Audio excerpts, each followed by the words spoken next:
Hi, good morning. ఈరోజు నేను మొత్తం మా దుబాయ్ ట్రిప్ గురించి మీకు అందరికీ షేర్ చేసుకోవాలనుకుంటున్నాను.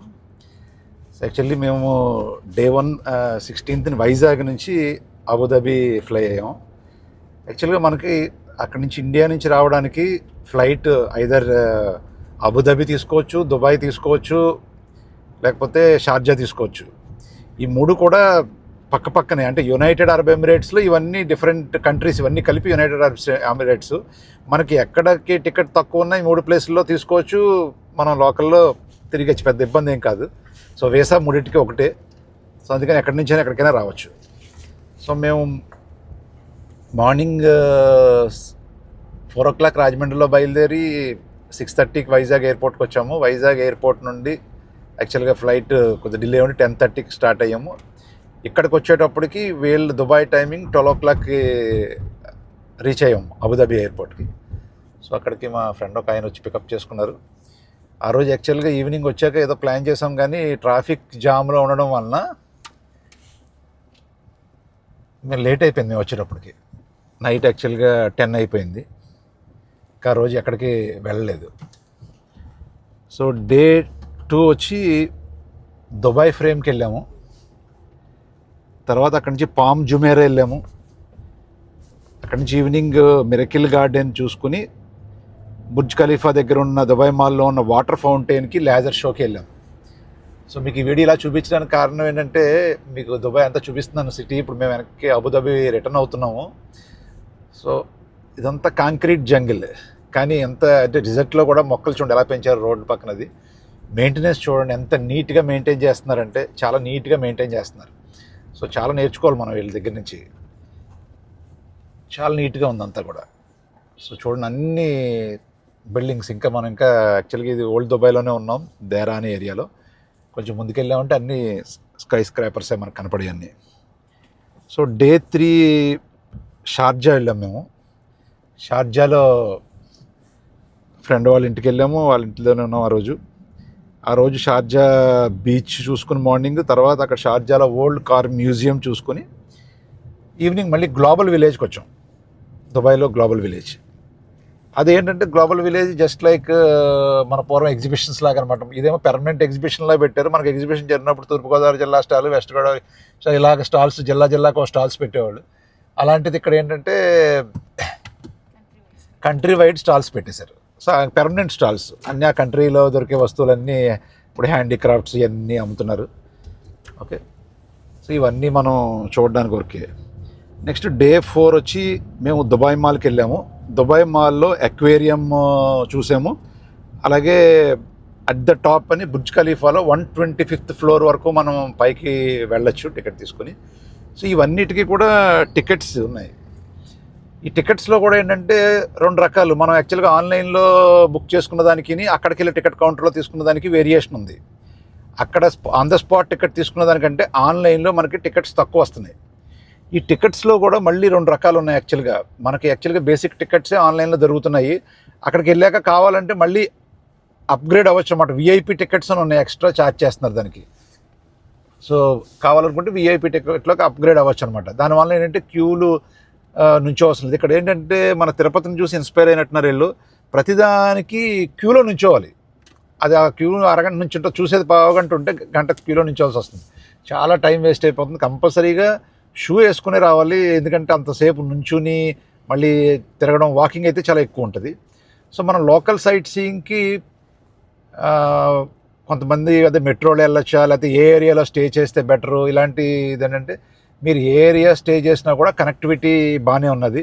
సో మెట్రోలో గ్రీన్ లైన్లు, రెడ్ లైన్లు ఉన్నాయి. ఒకవేళ మీరు సింగిల్గా వచ్చారనుకోండి, అప్పుడు మెట్రో స్టేషన్ దగ్గరలో ఉంటే మీకు ట్రాన్స్పోర్ట్ మెట్రోలో తిరిగితే నోల్ కార్డ్ తీసుకుని ఎకానమీ అవుతుంది. కానీ మేము 4 ఉండడం వలన మేము ప్రతిదీ ట్యాక్సీలోనే తిరిగేవాళ్ళం. సో ట్యాక్సీ ఫేర్స్ కూడా ఎలా అంటే టైమింగ్ని బట్టి ఫేర్ మారిపోతూ ఉంటుంది. ఇప్పుడు వెళ్ళేటప్పుడు మార్నింగ్ ట్రాఫిక్ ఉండదనుకోండి, ఒక ప్లేస్కి వెళ్ళడానికి ఒక 40 dirhams అయిందనుకోండి, అదే ప్లేస్ నుంచి మళ్ళీ మనం మధ్యాహ్నం వచ్చామనుకోండి, అది 80 dirhams అవుతుంది. సేమ్ అంటే ఏదైనా ఫస్ట్లో డౌట్ వచ్చింది, ట్యాక్సీ వాళ్ళు ఏమైనా ఎక్స్ట్రా ఛార్జ్ చేస్తున్నారా ఏంటి అని. కాదు, అది టైం బట్టి మారిపోతుంది. దాంట్లో బిల్ వచ్చినప్పుడు క్లియర్గా వస్తుంది. సో ఇక్కడైతే చీటింగ్ కానీ అలాంటిది అయితే ఏమీ లేదు, అంతా బాగుంది. నెక్స్ట్ రోజు డే 5 ఏం చేసామంటే మార్నింగ్ గోల్డ్ సూక్కి వెళ్ళాం. గోల్డ్ సూక్ అంతా చూసాం. యాక్చువల్గా అందరూ అనుకుంటారు గోల్డ్ చాలా చౌక మిడిల్ ఈస్ట్లో అని అంటూ ఉంటారు కదా. యాక్చువల్గా నేనైతే మొత్తం అంటే నాకు దీని మీద గోల్డ్ మీద నాలెడ్జ్ ఉండడం వల్ల నేను చూస్తే దాంట్లో నాకు ఏమనిపించిందంటే ఇక్కడ యాక్చువల్గా వీళ్ళు 21 క్యారెట్ హాల్మార్క్. యాక్చువల్గా మనకి ఏంటంటే 24, 22, 18 క్యారెట్ ఈ 3 మనకి ఇండియాలో హాల్మార్క్ ఐటమ్స్ దొరుకుతాయి. కానీ ఇక్కడ ఏంటంటే 24 pure gold, 22 carrot, 21 carrot, 18 carrot ఉన్నాయి. సో ఇక్కడ వీళ్ళు ఏం చేస్తున్నారంటే 21 క్యారెట్ అమ్ముతున్నారు. యాక్చువల్గా ప్రతిదానికి వేస్టేజ్ ఇవన్నీ వేస్తున్నారు. అవన్నీ క్యాలిక్యులేట్ చేసుకుంటే యాక్చువల్గా 24 క్యారెట్ గోల్డ్ కంటే పర్ గ్రామ్లో క్యాలిక్యులేట్ చేస్తే 24 క్యారెట్ కంటే ఎక్కువ అవుతుంది. సో అలా చూసినప్పుడు ఇండియాలోనే చౌకపడుతుంది అనమాట. అంటే యాక్చువల్గా ప్రైస్ వేరియేషన్ వచ్చేటప్పటికి గ్రాముకి 500కు మించి లేదండి అక్కడికి ఇక్కడికి. కానీ వీళ్ళు ఎక్స్ట్రా ఛార్జెస్ అన్నీ వేసేటప్పటికి ఏదైనా ఒకటి అక్కడ ఇండియాలో తీసుకోవడం బెటర్. ఎందుకంటే ఒకవేళ మళ్ళీ కస్టమ్స్ కూడా ఏమైనా ట్యాక్స్లో వేసాడంటే కనుక ఎక్కువ అవుతుంది. సో అందుకని better to buy gold in India. ఇక్కడ నాకు దుబాయ్లో గోల్డ్ కొనుక్కోవడం అంత ఇది అనిపించలేదు. కాకపోతే ఏంటంటే ఇక్కడ గోల్డ్లో నేను అబ్జర్వ్ చేసింది ఇక్కడ అసలు స్టోన్ వర్క్ కానీ ఏమీ లేవు, అంత ప్లెయిన్ గోల్డే ఉంది దాంట్లో. అంటే ఏది కూడా స్టోన్ కానీ ఎనామిల్ వర్క్ కానీ అలాంటిది లేదు. మీరు కావాలంటే నేను అన్ని చిన్న చిన్న వీడియోస్ చేశాను, అవన్నీ కూడా మన ఛానల్లో ఉన్నాయి, మీరు చూస్తే ఇవన్నీ తెలుస్తాయి. ఆ గోల్డ్స్ నుంచి మేము ఏంటంటే యాక్చువల్గా బరదూర దుబాయ్ ఏరియాలో మీనా బజార్ అని ఉంది. అక్కడ యాక్చువల్గా ఎలక్ట్రానిక్స్ చీప్ ఉన్నాయి. అంటే మనం బయట ఇప్పుడు ఈ దుబాయ్ మాల్లోని అదర్ మాల్స్లో కొనే ఐటమ్స్ కంటే కూడా అక్కడ ఏంటంటే బార్గెన్ చేసుకోవచ్చు అన్నమాట. బార్గెన్ చేయాలి, 4 షాపులు తిరిగి ఎక్కడ తక్కువ ఉందంటే అక్కడ కొనుక్కుంటే మనకి ప్రైస్ తక్కువ వస్తుంది. ఎలక్ట్రానిక్ గుడ్స్ లైక్ ఐఫోన్స్ ఇలాంటివి ఏంటంటే కాస్ట్ తక్కువ ఉన్నాయి. ఇంకా అవన్నీ నేను వీడియో చేయలేదు, అది చాలా టైం అవుతుందని. యాక్చువల్గా ప్రైస్ అయితే మనకి ఇండియాకి ఇక్కడికి 30-40,000. ఇప్పుడు ఐఫోన్ 17 Pro అలా తీసుకున్నారనుకోండి, ప్రైస్ వేరియేషన్స్ ఉన్నాయి. సో అది చూసుకున్న తర్వాత మేము అక్కడి నుంచి ఫ్యూచర్ మ్యూజియంకి వెళ్ళాము. ఫ్యూచర్ మ్యూజియం కూడా చాలా బాగుంది. ఇక్కడ వరకు మేము చూసిన అన్నీ కూడా చాలా బాగున్నాయి. ఆ తర్వాత ఈవినింగ్ దౌ క్రూజ్కి వెళ్ళాము. ఇది దౌ క్రూజ్ ఓకే, పర్వాలేదు, అంత ఇదేం కాదు యాక్చువల్గా. కానీ ఫుడ్ అయితే అసలు దౌ క్రూజ్లో అసలు ఏం బాగోలేదు. నెక్స్ట్ నిన్నొచ్చి డే 6 వచ్చి మేము దుబాయ్ డిజర్ట్ సఫారీకి వెళ్ళాము. మార్నింగ్ అంతా ఇక్కడ లోకల్ మార్కెట్స్లో షాపింగ్ చేసాము. షాపింగ్ అంటే ఏం లేదు, యాక్చువల్గా ఇక్కడ మనం కరెన్సీలో కన్వర్ట్ చేసి చూసుకుంటే మన ఇండియాలోనే చౌక అన్ని వస్తువులు, మనకు అన్ని వస్తువులు ఇండియాలో దొరికే వస్తువులు అనేది తప్పించి ఇక్కడ ఏం కొత్తగా కొనేసి అయితే ఏమీ లేవు. ఓన్లీ కొద్దిగా డ్రై ఫ్రూట్స్ కొంచెం వెరైటీ ఎక్కువ ఉంది, కాస్ట్లీయే కానీ వెరైటీ అది ఎక్కువ ఉంది. అలాగే ఇక్కడ ఏమన్నా మనం ఫ్రెండ్స్కి అది ఇవ్వడానికి చిన్న చిన్న గిఫ్ట్స్ అవి కావాలనుకుంటే యాక్చువల్గా ఏంటంటే $1 to $15 షాప్స్ అని, $1 to $12 షాప్స్ అని, దిరమ్స్ షాప్స్ అని ఉన్నాయి. దాంట్లోకి వెళ్తే మనకి గిఫ్టింగ్కి చిన్న చిన్న తక్కువ కాస్ట్లో అలా మన ఫ్రెండ్స్కి అది ఇవ్వడానికి గిఫ్ట్స్ అయితే దొరుకుతాయి. మార్నింగ్ అవన్నీ కొంచెం అవి షాపింగ్ చేసుకున్నాం.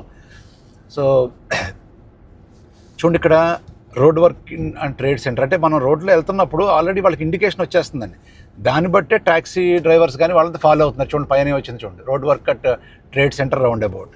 సో అలా ముందే వీళ్ళకి ఇన్ఫామ్ చేసి దాన్ని బట్టి నెక్స్ట్ రౌండ్ అబౌట్ తీసుకుంటారన్నమాట. ఇప్పుడు నెక్స్ట్ మనం చూస్తుంది, మనకి ఇప్పుడు రోడ్లో వస్తుంది చూసారా, క్లాక్ టవర్ సెంటర్. ఇది ఒకప్పుడు దుబాయ్లో ఒక మాన్మెంట్. మన ఫర్ ఎగ్జాంపుల్ రాజమండ్రిలో ఉందనుకోండి, మనకు అంతసేపు పుష్కర్ ఘాట్లో శివలింగం ఎలా చూపిస్తారు టీవీ న్యూస్లో అవన్నీ, అలాగా ఈ క్లాక్ టవర్ ఫేమస్ అట్ దుబాయ్లో. ప్రతిదానికి అన్ని న్యూస్లోని వీటిల్లోని కూడా ఈ క్లాక్ టవర్ సింబాలిక్గా చూపిస్తారట. ఇది ఎప్పటి నుంచో ఉన్న ప్లేస్ అనమాట. ఇది చూడండి, రోడ్డు మధ్యలో క్లాక్ టవర్ రౌండ్ అబౌట్ అనమాట ఇది. సో ట్రాఫిక్ అయితే చాలా సిస్టమేటిక్ అండి, చాలా అంటే చాలా సిస్టమేటిక్.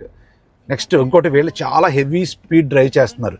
మినిమం 100, 120, 140 ఇట్లా ఈ స్పీడ్స్ మెయింటైన్ చేస్తున్నారు. ఇక్కడ ఏంటంటే స్పీడ్ తక్కువ వెళ్తే ఎక్కువ వెళ్ళే లేన్లో పెనాల్టీ పడుతుందట. సో అందరూ కూడా చాలా భయం. నెక్స్ట్ ఇంకొకటి, ట్యాక్సీ సేఫా కాదా? దుబాయ్లో ట్యాక్సీ ఈజ్ సేఫ్ 100%. ఎందుకంటే ఇక్కడ అంటే ఇప్పుడు ఇది మేము తీసుకున్న దాంట్లో లేదు, ట్యాక్సీలో కెమెరాస్ ఉన్నాయి. అలాగే ఇక్కడ ఒక స్క్రీన్ వచ్చి ఫ్రంట్ వాళ్ళకి అంత డిస్ప్లే, వాళ్ళ డ్రైవర్ ఫోటో నెంబర్ ఇవన్నీ వస్తున్నాయి అన్నమాట. ఇక్కడ కరీం యాప్ అని ఉంది. ట్యాక్సీలన్నీ గవర్నమెంట్వే, మొత్తం ట్యాక్సీలన్నీ కూడా గవర్నమెంట్ మేనేజ్ చేసి 2 డ్రైవర్స్ ఇస్తారట. మార్నింగ్ అంతా ఒక డ్రైవర్ ఉంటాడు, ఈవినింగ్ అంతా ఒక డ్రైవర్ ఉంటాడు. సో వాళ్ళు కమిషన్ బేసిస్ వర్క్ చేస్తారట. ఏదైనా యాక్సిడెంట్ కానీ ఏమైనా అయితే మాత్రం హ్యూజ్ పెనాల్టీస్ వాళ్ళ శాలరీలో కట్ అయిపోతాయంట. సో క్లాక్ టవర్ చూడండి దగ్గర నుండి, ఇది క్లాక్ టవర్ సర్కిల్ అనమాట. ఇది సింబాలిక్గా అన్నిట్లని చూపిస్తారంట. చూడండి ఇక్కడ నుంచి అంతా స్కై స్క్రాపర్స్ అన్నీ స్టార్ట్ అవుతున్నాయి చూడండి. సో ఇక్కడ జనరల్గా చూసామంతా మనకి మ్యాక్సిమం ఈ డ్రైవర్స్ వీళ్ళందరూ కూడా ఇండియన్స్ ఉన్నారు, పాకిస్తానీ వాళ్ళు ఉన్నారు, బంగ్లాదేశీ వాళ్ళు ఉన్నారు, నైజీరియా వాళ్ళు ఉన్నారు. వీళ్ళందరూ కూడా చాలా ఫ్రెండ్లీగా ఉన్నారు, అంత చాలా బాగున్నారు, అంత సిస్టమేటిక్గా ఉన్నారు. టైం అంటే టైం, పంక్చువాలిటీ పర్ఫెక్ట్గా మెయింటైన్ చేస్తున్నారు వీళ్ళందరూ కూడా. చాలా బాగుంది.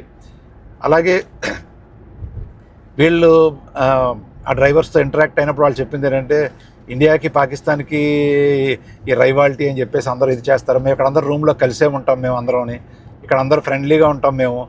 ఓకే, పూర్వం మా పొలిటికల్ లీడర్స్ పాకిస్తాన్లో మమ్మల్ని అలా రెచ్చగొట్టి ఇండియా మీద ఇలా చేయడం, ఇప్పుడు మాకు సోషల్ మీడియా వచ్చిన తర్వాత చాలా అవేర్నెస్ వచ్చింది, చాలా మేము ఇప్పుడు తెలుసుకున్నాం. ఇప్పుడు మా అందరూ చాలా హ్యాపీగా ఉంటాం, ఇక్కడికి వచ్చిన అందరూ కలిసే ఉంటాం, ఇండియన్స్, పాకిస్తానీస్, బంగ్లాదేశ్ అంతా కలిసే ఉంటాం ఇక్కడ. We are very happy. సో యాక్చువల్గా ఏంటంటే మా పాకిస్తాన్లో కానీ బంగ్లాదేశ్లో కానీ వాళ్ళ డ్రైవర్స్ వాళ్ళ మాట్లాడినప్పుడు చెప్పింది ఏంటంటే యాక్చువల్గా వాళ్ళకి ఈ పొలిటికల్ సిస్టమ్తో పాటు ప్యారలల్గా మిలిటరీ సిస్టమ్ ఇప్పుడు మన ఇండియాలో ఎలా ఉందో అలానే ఉంది వీళ్ళందరికీ డెమోక్రసీలో. కానీ military is controlling the political system. ఈ పొలిటికల్ దాన్ని వాళ్ళు ఏమీ ఇది చేయట్లేదు, అంతా కూడా మిలిటరీ వాళ్ళ కంట్రోల్లో తీసుకుని వాళ్ళు మేనేజ్ చేస్తున్నారు. ఇప్పుడు సేమ్ బంగ్లాదేశ్లో కూడా అదే జరుగుతుంది. ఎలక్షన్స్ అవి జరగట్లేదు, ఎలక్షన్స్ జరిగినా కూడా అంతా వాళ్ళే మ్యానిపులేట్ చేసేస్తున్నారు. ఇది అని చెప్పేసి అనమాట. చూడండి దూరంగా మనకి దుబాయ్ ఫ్రేమ్. యాక్చువల్గా దుబాయ్ ఫ్రేమ్ ఎక్కినప్పుడు ఏంటంటే ఇది 54 మీటర్స్ పైకి వెళ్తాం అనమాట.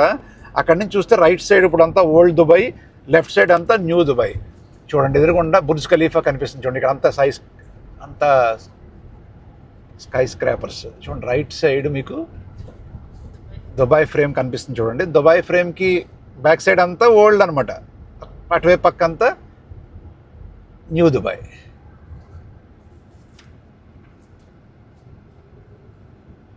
ఈ బిల్డింగ్స్ పెద్ద అయిపోవడం వల్ల ఫ్రేమ్ సరిగ్గా కనబడట్లేదు, ఇందాక కనిపించింది.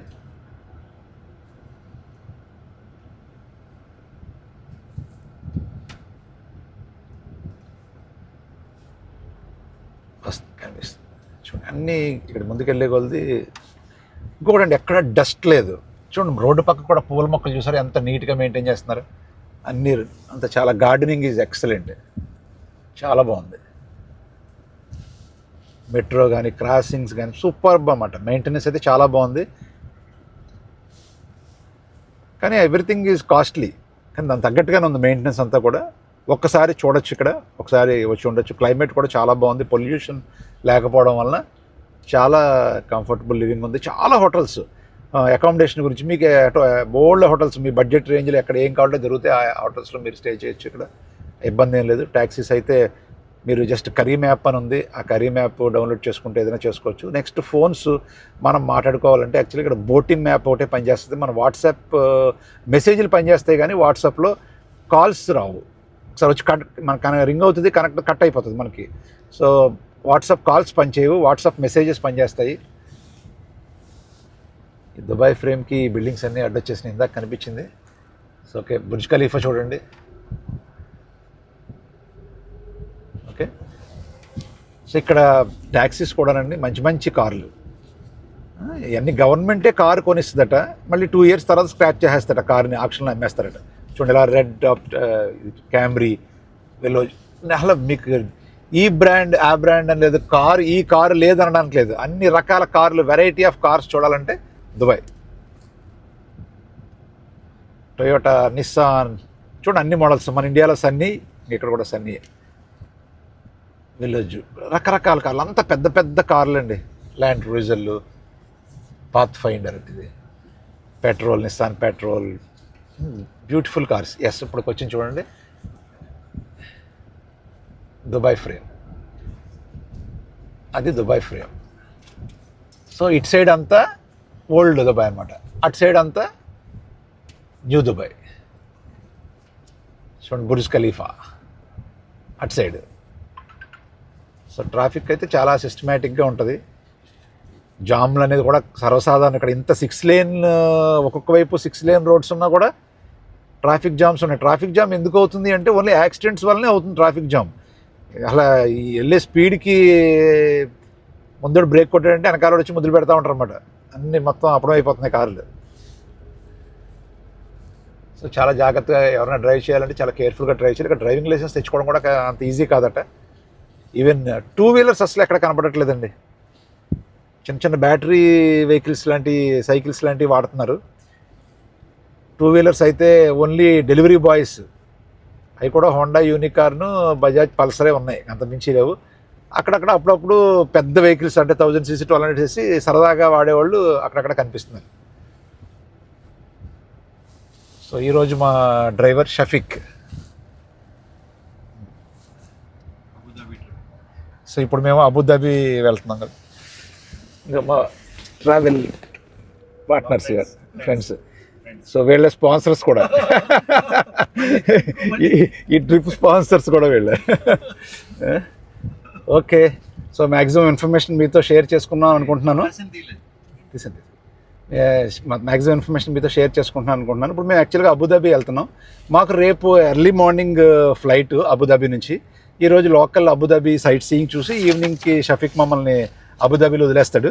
సో అక్కడి నుంచి వెళ్ళిపోవచ్చు అన్నమాట. ఒక్కసారి మీకు దుబాయ్ మ్యాప్ చూపిస్తాను, మీకు అంతా కొద్దిగా ఈజీగా అర్థమవుతుంది. సో చూడండి, ఇది పామ్ జుమేరా, ఆ సైడ్ నుంచి స్టార్టింగ్ ఇలా చూపిస్తుంది.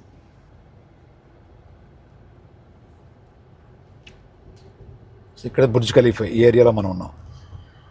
సో ఇదంతా ఓల్డ్ సిటీ అనమాట, గోల్డ్ సూక్ ఇవన్నీ ఇక్కడే.